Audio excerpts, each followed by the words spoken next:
Hello everyone.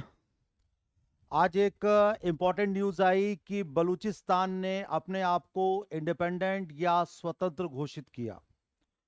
यहाँ पर उनके एक नेता हैं मीर यार बलूच, जिनका ये कहना है कि अब हम पाकिस्तानी नहीं हैं, अब हम बलूचिस्तानी हैं।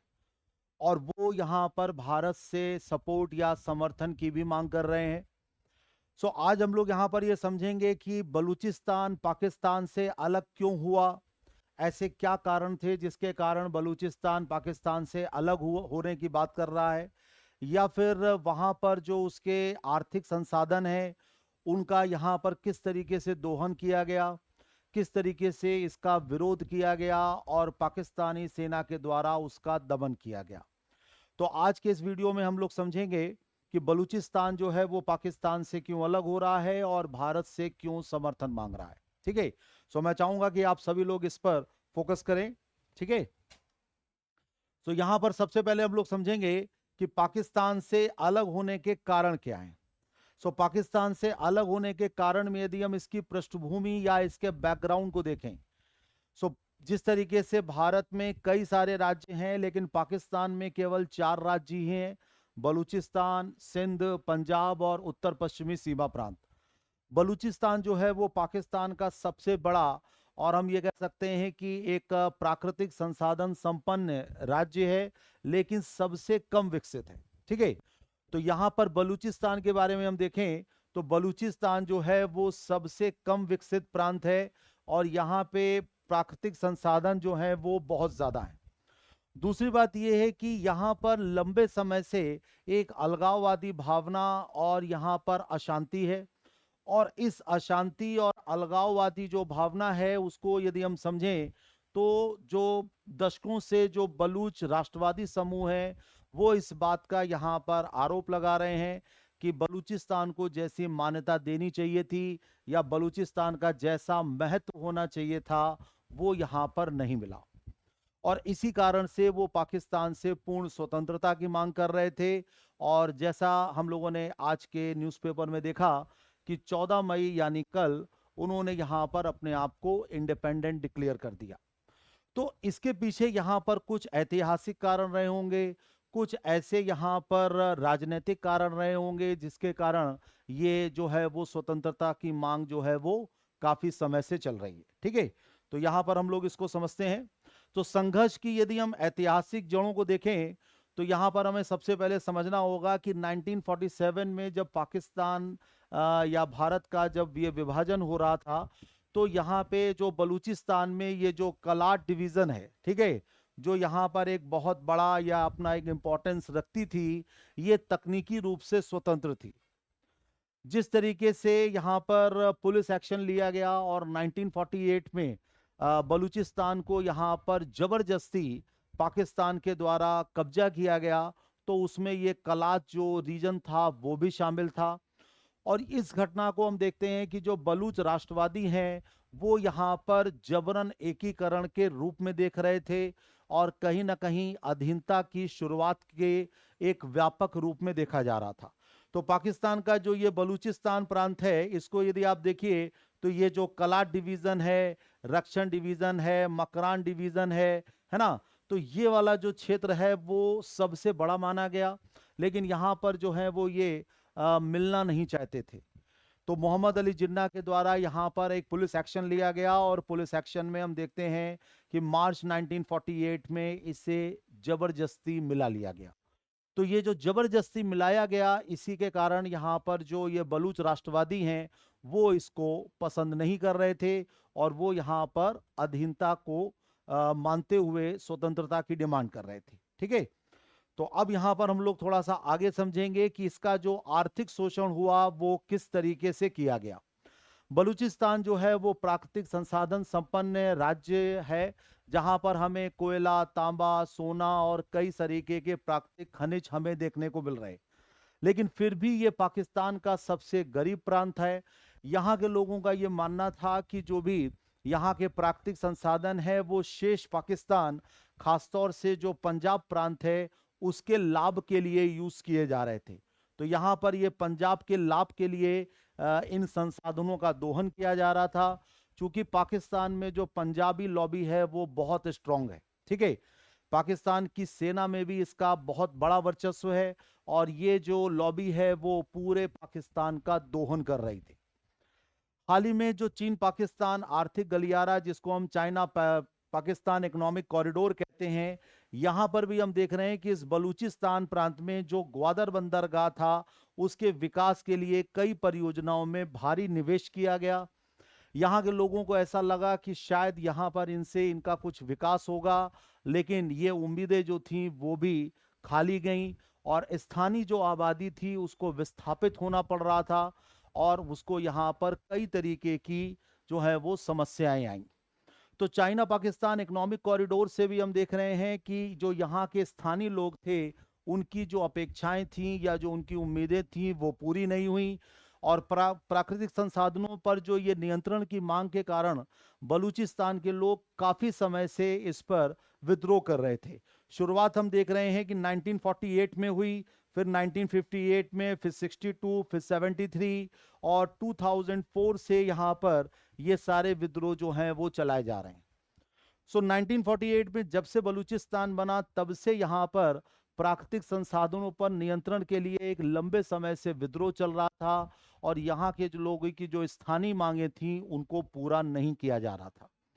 बलूचिस्तान का पाकिस्तान से स्वतंत्र होना की जो ये मांग थी उसके पीछे ये एक बहुत बड़ा कारण था कि उनका आर्थिक रूप से शोषण किया गया और ये शोषण जो है वो 1947 से ही किया जा रहा है, ठीक है। चलिए अगला जो यहाँ पे रीजन आता है वो ये कि बलूचिस्तान के लोगों को राजनीतिक हाशिए पर डाला गया। यहाँ के लोगों का जो राजनीतिक रूप से प्रतिनिधित्व है वो पाकिस्तान की संघीय सरकार में बहुत कम है। पाकिस्तान की राजधानी इस्लामाबाद पर इस तरीके का एक आरोप लगाया जाता है कि वो यहाँ के चुनाव में हेराफेरी करते हैं और जो वास्तविक बलूच प्रतिनिधित्व है उसको दबाने के लिए यहाँ पर कठपुतली सरकारों को स्थापित करने का आरोप है।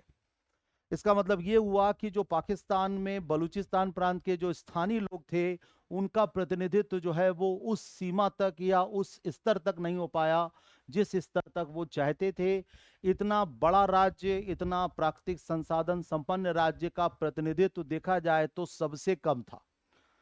फिर इसके बाद हम ये महसूस करते हैं कि पाकिस्तान की जो इस्लामाबाद सरकार थी वो यहाँ पर जो प्रांतीय विधानसभाओं की बार बार बर्खास्तगी कर रही थी और यहाँ पर सैन्य हस्तक्षेप के माध्यम से जो केंद्रीय राजनीतिक व्यवस्था है उसमें कहीं ना कहीं एक विश्वास को खत्म किया गया।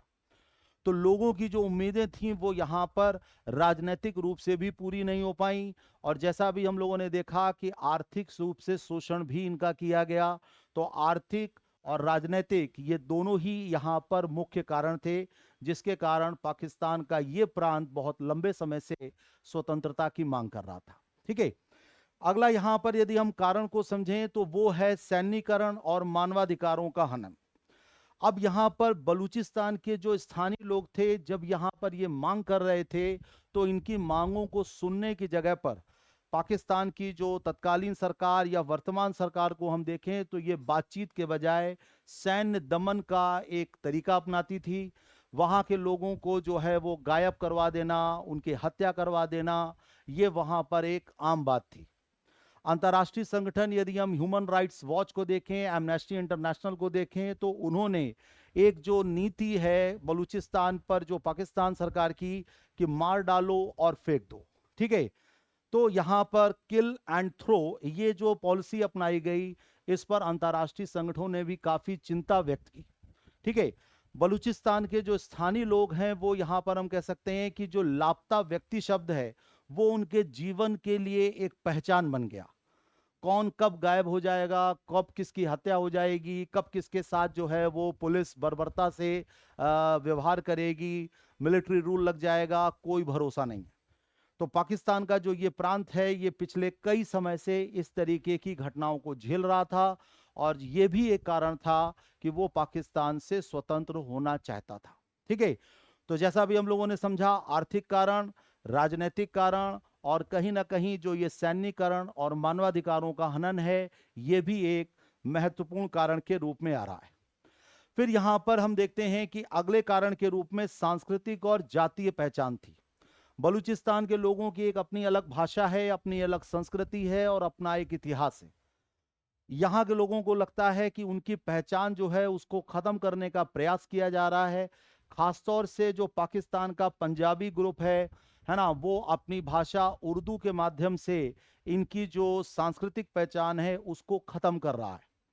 तो यहाँ के लोगों ने इसका विरोध किया और सांस्कृतिक पहचान को मिटाने का यहाँ पर जो है वो विरोध किया जा रहा था। उनकी भाषा को हाशिए पर डाला गया। उनकी भाषा जो बलूच भाषा है उसको पाकिस्तान सरकार के द्वारा मान्यता नहीं दिया जाना। और इतिहास में यदि हम देखें तो बलूचिस्तान के लोगों पर बाहरी लोगों का इतिहास थोपने का जो ये प्रयास था उसने यहाँ के युवाओं को काफी हद तक परेशान किया। पाकिस्तान से स्वतंत्रता के लिए हम ये कह सकते हैं कि ये भी एक कारण था कि उनकी सांस्कृतिक और जातीय जो पहचान है उसको भी खत्म करने का प्रयास किया गया। ठीक है, फिर यहां पर हम लोग समझते हैं कि ये जो स्वतंत्रता आंदोलन है ये बेसिकली बलूच लिबरेशन आर्मी और जो रिपब्लिकन आर्मी है जिसको हम बीआरए कहते हैं, इसके साथ साथ यहाँ पर इनका पाकिस्तानी सेना पर बराबर हमला करना ये जो है वो पिछले काफी समय से चला आ रहा है। हाल के यदि हम घटनाओं पर नजर डालें तो बलूच की जो लिबरेशन आर्मी थी उसने पाकिस्तान की एक सेना ट्रेन को हाईजैक कर लिया, पाकिस्तानी सेना के कई सारे सैनिकों को मार डाला। तो ये जो स्वतंत्रता आंदोलन है ये काफी लंबे समय से चल रहा था और यहाँ पर हम देखते हैं कि कुछ नेता जो हैं वो इसकी मांग कर रहे थे।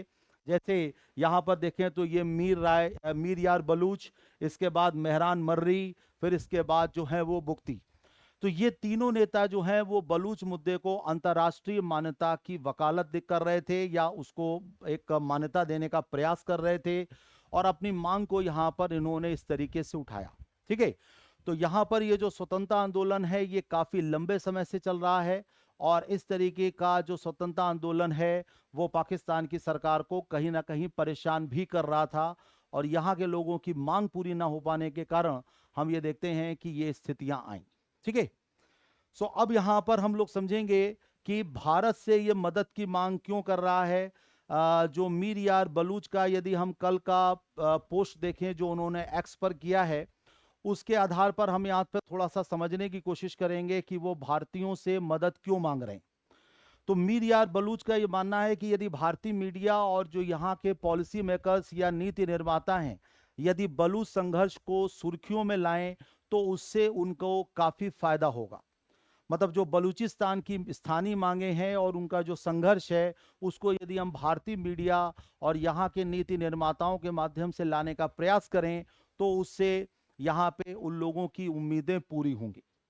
दूसरा, यहाँ पर जो भारत से मांग की जा रही है या भारत से समर्थन लेने का प्रयास किया जा रहा है उसके पीछे हम कह सकते हैं कि जो निर्वाचित बलूचिस्तान की सरकार है तो मीर यार बलूच का ये मानना है कि यदि भारत सरकार उनकी इस सरकार को मान्यता दे दे और यहाँ पर नई दिल्ली में अपने एक दूतावास खोलने की अनुमति दे तो उससे जो उनकी मांग है उसका एक वैश्विक मंच जो है वो तैयार होगा और साथ ही साथ कहीं ना कहीं एक राजनीतिक मंच जो है वो भी प्रदान किया जाएगा। बलूचिस्तान के जो ये स्थानीय नेता हैं जिसमें मीर यार बलूच या मेहरान मर्री हैं ये भारत से ही उम्मीद लगा सकते हैं। अपने और पड़ोसी देश जैसे अफगानिस्तान, ईरान, इनसे इनको कोई उम्मीद नहीं है। भारत से यहाँ पर उम्मीद ये है क्योंकि भारत जो है वो कहीं ना कहीं बलूचिस्तान की आज़ादी का समर्थक रहा है क्योंकि ये प्रांत जो है वो जबरदस्ती मिलाया गया था। मीर यार बलूच ने अपनी पोस्ट में यहाँ पर यह भी लिखा कि वो भारत से समर्थन इसलिए भी चाहते हैं ताकि जो बलूच रक्षा बल हैं उनको औपचारिक रूप से बलूचिस्तान का जो आधिकारिक सशस्त्र बल है उसमें शामिल किया जाए और वहाँ के जो क्षेत्रीय और स्थानीय नागरिक हैं उनकी सुरक्षा जो है वो भी ज़्यादा उनके लिए जरूरी है और उसके लिए वो कहीं ना कहीं भारतीय सेना का समर्थन चाह रहे हैं और भारतीय सेना के समर्थन से वो इस तरीके से शांति मिशन को शुरू करने का आग्रह कर रहे हैं। अब यदि हम देखें कि भारत सरकार यदि इस निर्वाचित बलूच सरकार को औपचारिक रूप से मान्यता देती है तो अभी हाल ही में हमने देखा कि ऑपरेशन सिंदूर को सीज फायर जो है वो किया गया और इसको थोड़े समय के लिए स्थगित किया गया है।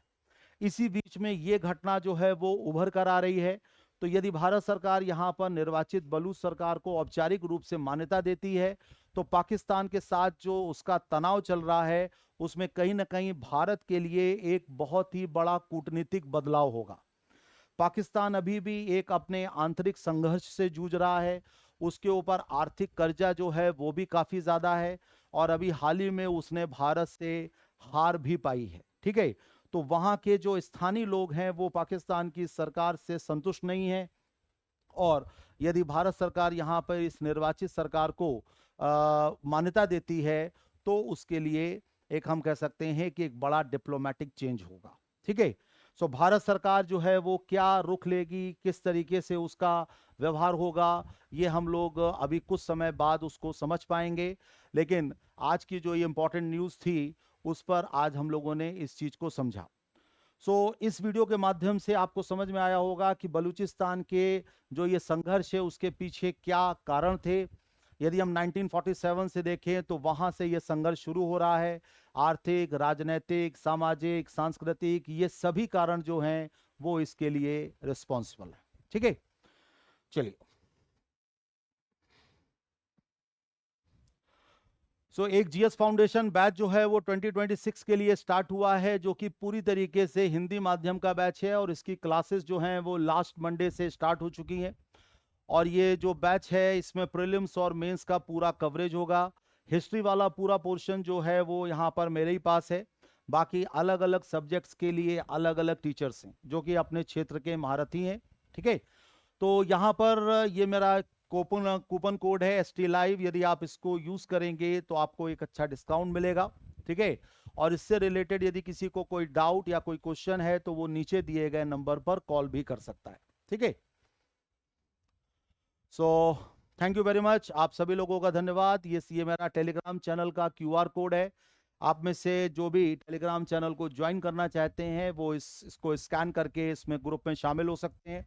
यदि आप सर्च करना चाहें तो सुशांत सर _टेक्स्ट बुक के माध्यम से इसको सर्च भी कर सकते हैं। टेलीग्राम ग्रुप के माध्यम से क्लासेस के लिंक्स, क्लासेस के PDFs और मेंस की आंसर राइटिंग जो है ये पूरा की जा रही है।